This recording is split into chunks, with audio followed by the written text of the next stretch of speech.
Our next topic is female pastors. All right. Should women be pastors? That's the question. And the answer is no. An unequivocal no. All right, if you go to 1 Timothy chapter 3, verses 2 and verses 12, you will find that the bishop in chapter 2 is a man. And in 12, the deacon is also a man. That's it. Now, the reason for that, if someone wants to know what the reason is, also is found in 1 Timothy chapter 2, verse 14. Women can be deceived. It is not their role to be pastors. That's all there is to it. All right. In 1 Timothy chapter 2, verse 12, women are not to teach men. They are not to have authority over the man. However, there's a but. All right, there's a but. Can women pray and preach publicly? Yes, they can. But there's a but. 1 Corinthians chapter 11, verses 1 through 16. Can a woman preach? And the answer is absolutely yes, they can. But when they do preach, they're supposed to wear a covering on their head, and they don't. Now, with a man, it's the opposite way around.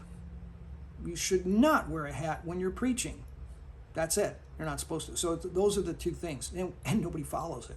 For example, when in our church, when my pastor is on the road preaching elsewhere, his wife steps in, and she's a fine preacher. She's a very good preacher, but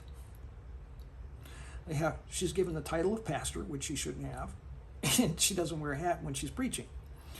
Now let's take a look at Bishop Mar Marie Emanuel. He's very famous. He's from Australia. If you see him on YouTube, you'll notice that he's wearing a head covering. And if you read Scripture, if you read 1 Corinthians chapter 11, 1 through 16, you'll see that no, he's not supposed to wear a head covering. But again, that's the traditions of men at work. So what that means is there's no such thing as a perfect church. We are not perfect, none of us.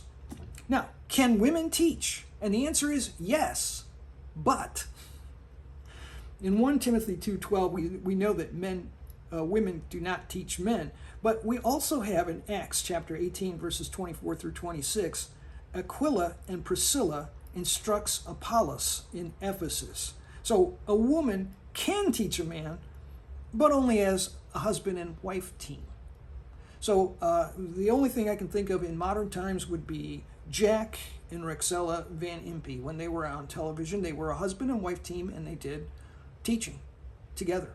So now the other thing is, the last thing I have is Titus chapter 2, verses 4 and 5, which more or less says this: older women teach the younger women to love their husbands and to love their children.